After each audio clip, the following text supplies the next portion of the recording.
Well, I don't know if it was intentional or if you just needed a little more coffee this morning, Jason, but you said the magic word, and now I have to follow up with this question.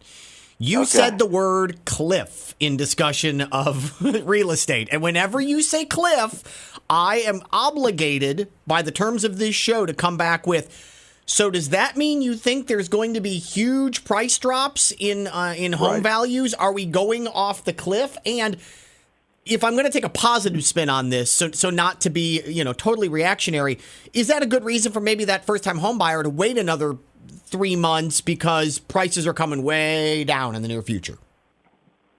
Absolutely. So one thing I've learned in 24 years of real estate, no problem. No, you're fine. Is one thing that I have learned for sure is waiting is the most expensive and most frustrating thing to do, for sure. And so when I hear I'm going to wait and see, what that tells me is, well, you're just scared. And I get it. I mean, that's fine. It's an emotion. But just remember, your emotions do lie to you. They do play tricks on you. They are not typically factual. And 90% of what we worry about never even happens anyway. But, I mean, again, there's just no way for me to say that, okay, if you're going to wait, like I've got some kind of inside information. And like it's going to pay off big, and neither do you, and neither does anybody out there. Really, I'll be honest with you, it's kind of comical. I get that excuse a lot. Well, I'm just going to wait and see. Like, what are you waiting for?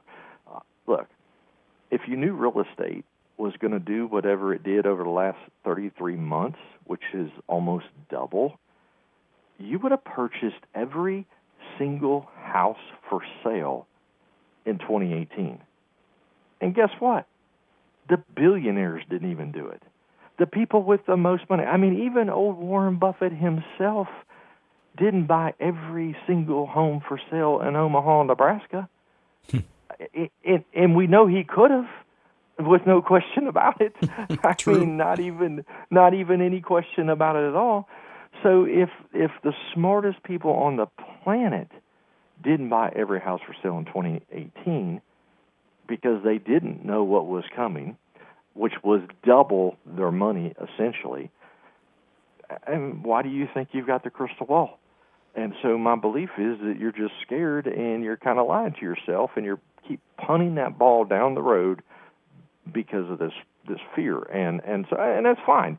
But just own it. Just be like, hey, I'm just scared to make a decision. Okay, well, let's just look at the numbers and talk about it and see what makes sense. But it really has nothing to do with rates or prices.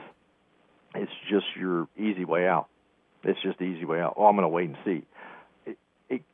It goes back to that fear. But that's what a real estate professional is here for, to help you, to give you clarity, to get you unstuck, to do the math with you. And I think, there's a tremendous upside to owning a home for all the reasons that we've been talking about it on this real estate show for the last 15 years.